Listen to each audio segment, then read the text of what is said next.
All right, so I'm going to write a book, a layman's book on the Carrington event, the fakeness of what's happening now with the scare about it, the fakeness of electromagnetic pulse. And when I say fake, that doesn't mean it doesn't exist, but the scare tactics that came with it. It's an amazing walk through history, man. I tell you, it's fun. Turns out old Carrington, Richard Christopher Carrington, there's a book I just ordered I'm going to get that kind of goes into his life a little bit from what I could tell from the book. We'll see. It looks like he's a fanboy of him, but we shall see. Anyway, turns out an odd character, that guy.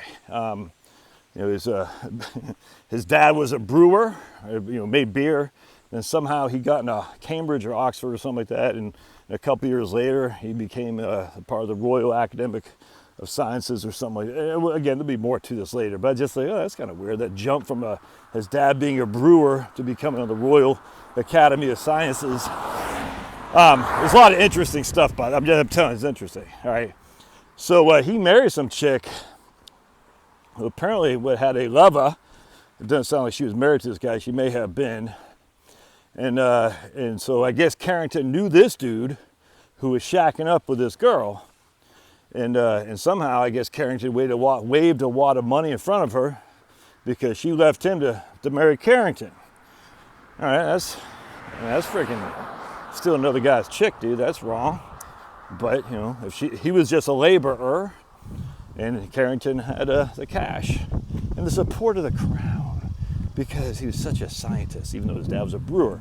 Interesting. And who knows what the hell's happened there? But what happens after 3 years of marriage? The lover went back to get money and stuff that she had owed. Kind of like, give me back my albums. And she gave him his money that he owed, gave him his shirt, whatever. But I guess old Carrington had the dog that the forlorn lover had given to Mrs. Carrington. I guess Mr. Carrington had the dog. He goes, I want my dog too. And she goes, I don't have it. You gotta wait for my husband to come home. He goes, dude, I want my dog.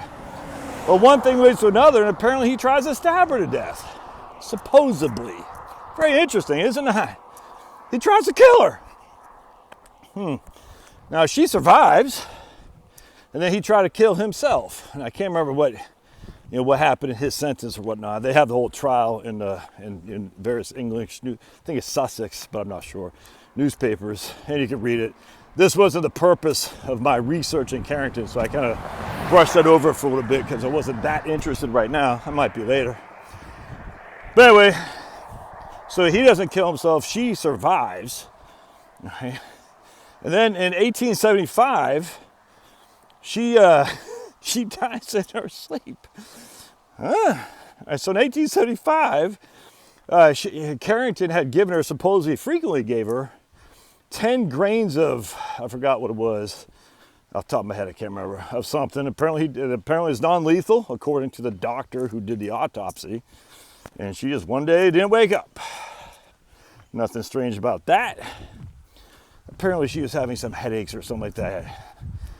I said, okay. Literally, I think it was like 10 days later, Carrington dies with blood on his head. So they didn't say self-inflicted. They just say natural causes. We had blood on the brain. So Bob Saget type, I don't know. So what was going on here, man? Not much of an obituary for old Carrington. Not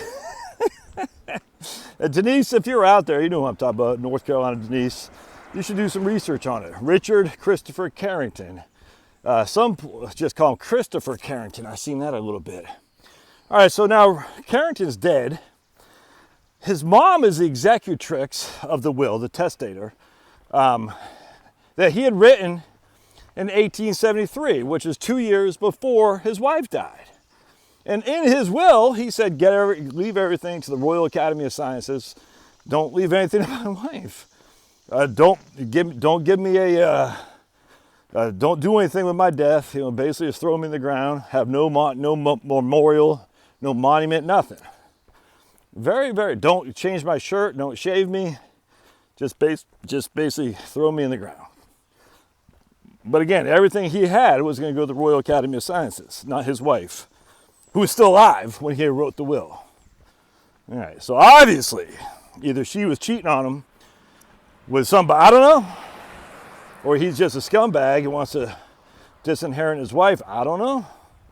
But this is the guy that we're all supposed to say, Professor Carrington, oh my goodness. All right, so obviously there's something going on with this guy. Did he have Alzheimer's? I have no clue. None whatsoever. And there's nothing to be heard from old Carrington again. Literally nothing. Until 1994, when we begin to get just a tiny bit of thoughts on coronal mass ejection, CME. And that's just like one or two newspapers identified Carrington as the guy who supposedly identified CME. All right, that's it. And then nothing really heard from him again until the 2000s. And all of a sudden, 2004, 5, 6 starts getting more. We're going this crescendo of more and more stuff about Professor Carrington. Happened to coincide with a movie coming out. Isn't that interesting? A movie that came out ultimately in 2013, which is when we got the biggest exposure of the Carrington event. Now, there's a book called 1 Second After, which I enjoyed. William Fortunesign or something like that. I can't remember his name. He had written it in 2009, which talked about electromagnetic pulse. I can't remember his book. The premise is that either a couple nuclear bombs gone overhead or a sun flare, an EMP, would destroy all the grids essentially, and would all be without power and would all die. That came out in 2009, but there's beginning of a crescendo from 2003 all the way up to 2013, and I fell for it, of EMPs, electromagnetic pulses, solar flares. You know, the sun is quiet that day, my friends. Or the sun was angry that day, my friends. Remember George Costanza? The ocean was angry that day, my friends. But anyway, and then all of a sudden, just out of nowhere, just kind of fell off the map. 2014, not much worry about Professor Carrington or anything. Just strange. 100 years, no, hell, more than that. 150 years, nothing. Then all of a sudden, boom. We started to get a couple of things. Now, the reason we started to get some of that in 2003 was because Congress was going to do what? They were going to disband the NASA unit, which was in charge of monitoring solar flares. That is the beginning of the fear-mongering about the electromagnetic pulse with solar flares and bringing back the name of Carrington. Isn't that interesting? So there's only 50 people that worked in this facility for NASA, but a lot of scientists, astrophysicists, whatnot. I'm sure old Neil deGrasse Tyson was part of it, I don't know, but they all met at University of Michigan to pretty much keep their jobs, essentially. We're going to say, look, man, we got to be taken seriously. Can I prove this? No, but it's coincidence? No such thing. So they all meet at University of Michigan to discuss solar flares and all this. Simultaneously, Congress is getting ready to disband the unit at NASA. Out of nowhere, we start to get warned about the Earth, about the sun's capacity to get angry that day, my friends. And slowly but surely, the crescendo starts rising and rising and rising. But electromagnetic pulses via the solar flare, coronal mass ejection, or North Korea or Iran, never mind, China or whatnot. 1 Second After comes out, which I don't think was a huge book, but we have newspaper articles in Raleigh, North Carolina, about the movie being filmed there, about the Carrington event, which came out to be a big ticket movie in 2013. People writing in like, I gotta protect my car, what do I do? The EMP is gonna get me, what do I do? How ironic. And then it just kind of goes off the yonder. So flippin' fake, dudes. So flippin' fake. Don't even get me started on EMPs. I'll save another video for that because shorter videos get more views, I know. But I fell for this myself. Trust me, I fell for it. And you start put two and two together. You're like, wait a second. Wait a second. Trust me, wait until I get to EMPs next. And again, I'm not saying these things don't exist. I'm saying they don't exist to the extent that you better freaking put a tinfoil hat on and build your freaking EMP bunker, because it's scare tactics. And this is what I told my wife. It's like, the left is afraid of firearms as the right is of EMPs. And that's a fact, man. The left like, oh my goodness, this firearm's gonna shoot me.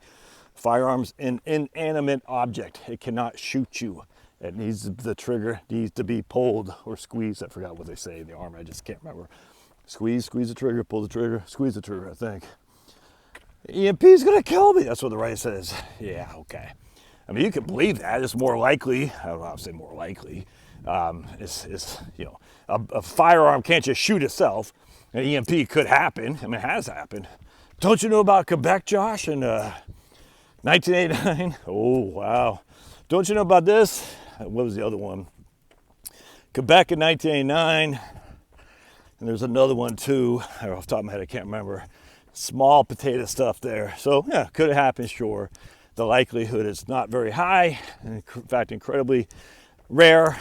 In fact, so rare that to live your life in fear of it would be silly. Similar to live your life in fear of a firearm. All right, love your thoughts. We'll see you.